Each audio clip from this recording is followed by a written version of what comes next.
So, with COVID-19, it has really highlighted how social capital and the divestment of resources within urban areas and poor populations take not only money from the area, but it also takes human capital, meaning professionals from these areas. So with COVID-19, the narrative has been changed. We can no longer say the poor are the poor because of their fault and their own doing. It's really exposing that no, poverty in America has a lot to do with people not taking care of each other. And that's why I want to focus on social capital, most of their human capital perspective. And just to give a quick definition of social capital, I mean the persons and personnel within a certain zip code that are capable of taking care of the persons within that zip code. To most people, that means a neighborhood. And the reason we don't have a neighborhood, or they call it the hood, is because you don't know who you're. And so with COVID, it's about the day-to-day now. COVID really shows that what you do outside of the home affects me. What I do outside of the home affects you. So it's no longer, well, you got a job, I don't, and you don't have a title. It's literally about our day-to-day behaviors. And with COVID, and I'm gonna keep saying COVID, it's really exposing people. And I'm with it. I'm really with natural phenomena redoing the social capital, we don't necessarily have as Black Americans, ADOS, African Americans, that level of social capital to have somebody interject themselves in. And so, before I let you jump back in, I just also wanted to kind of preface it around, with the Ahmaud Arbery and all of the things, the 4 other people who've gotten shot by police, in terms of that social capital not translating within the coalitions, because as we see, a lot of other groups, whether they be POC groups or white groups or ethnic white groups, don't necessarily advocate for those type of issues, but we see Black Americans use that social capital in exchange and bolster a lot of different things when we see and look at a lot of different other crises, whether it be around the world. We had the thing in Paris, and we come up with the frames on Facebook and so on and so on, and so our solidarity with other people. But that social capital isn't necessarily there, and we find ourselves in a situation where we can't get out of. Into what really makes me upset, because it's not a condemnation. Exactly. It's all of being a Black America. It's like the last poets when he said niggas are afraid of revolution. At the end of it, it's like, I am niggas. You can't hate what you love. It's like, I get upset when I look out the window and there's a 15-year-old girl pushing a stroller because her life is over now. I get upset when I see a young man walking around like he a thug because that he think that's how he's supposed to engage and how he's supposed to socially interact. That makes me upset. It makes me upset when someone think, oh, I gotta talk about anime and I can't really talk about what I want to talk about. It's like, I can talk about anime, I can talk about classical music, I really love the Romantic era. I can talk about all of those things. It does not make me any less Black American. Why? Because I look at it, this is my cultural heritage. Whether I want to acknowledge it or not, it is part of my cultural heritage. So if someone's in a room and saying, oh, son, ain't nobody on that shit, why are you talking about it? It's like, because your dumb ass need to know. It affects your life. And we got to get to a point where that person that just want to be hard all the time, get their ass kicked, hand it to them. Now, I'm not condoning violence, but I am saying you need to be ostracized. Because if the only thing you think that Black Americans need is to be more violent and militant, then you don't understand who's going to pick up the trash on Tuesday. We need a diverse group of people, a diverse group of attitudes, and a diverse group of approaches. So that when anyone that isn't Black America approach Black America, they understand the level of sophistication they must have with their arguments, so that it's not so easy to say, well, you're not like this Negro, so you're good. It's like, no. We all have a certain thing that affects all of us. So if you begin to attack my brother, my sister, my mother, my aunt, my grandmother, my grandfather, I don't necessarily have to like them. I don't necessarily have to want them to have the things I have. But if they start to tell me that they're experiencing something on their job because of they tried everything else, and we all know how you try the different things you try to get out of trouble and to stay out of trouble, to keep your head down.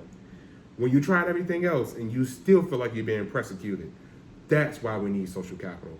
That's why we need a diverse group of people, because sometimes you can't fight your battle. Someone else has to fight it for you. No, that's definitely all facts. Because in some cases, women have to have certain conversations with women, which I do agree with you on. But I like pushing because it's the hypocrisy be so loud sometimes. I just gotta like. It's just like men. It's like, where are the good men at? The bad men silence them. Yep. The bad men silence them. It's like, no, there's plenty of good women out here. You know where they are? They're looking at you and not saying anything. Because they know how, if they begin to say something, the ones that you chase, and men feed into it, the ones that you chase. Because to your point of escapism, a lot of people try to do these gymnastics mentally because what happens is like, oh, okay, cool. Now I'm just going to work harder. But it's like you never really reach your full potential because I'm tired of having a conversation where it's like, no, we have to, it's not about eradicating things in totality. That isn't the issue.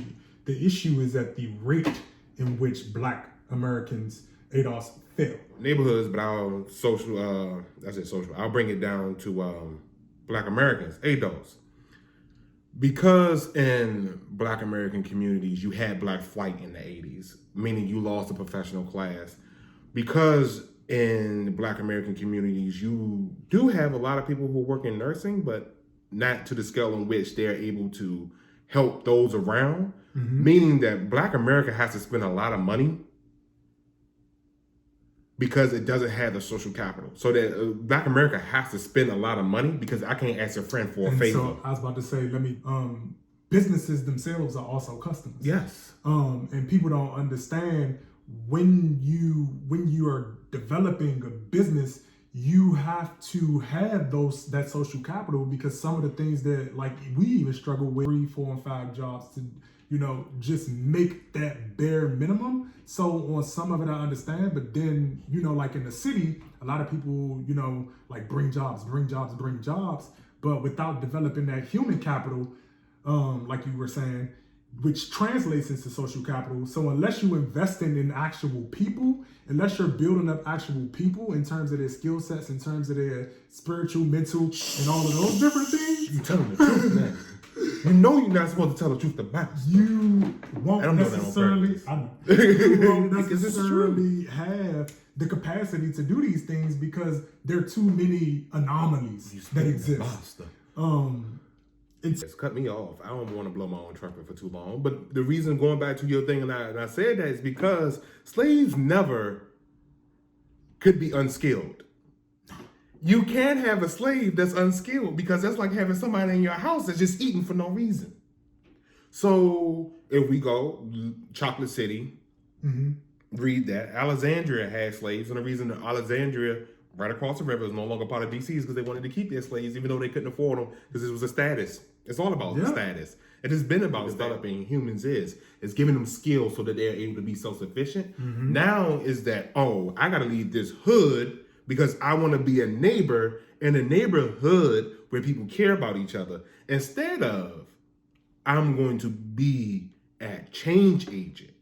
I'm going to be a person who tells my neighbor, no, it's not okay to do certain things.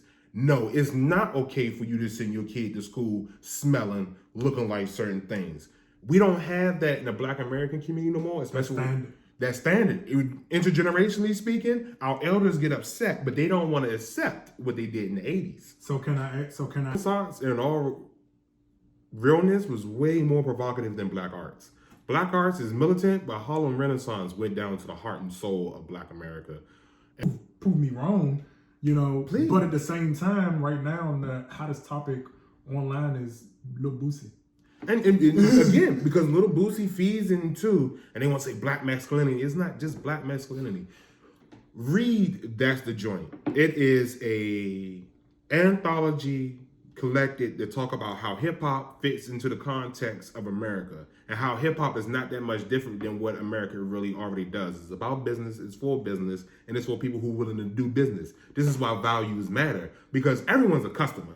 Most people understand B2B. They don't understand why should I go and get a technical degree so that I can make money. They don't understand that if I'm able to make enough money, then I'm able to furnish institutions that feed my values. So what I'm saying, and I know it sounds like a condemnation of Black America, but it's like, no, Are we okay with the being same. ambassadors?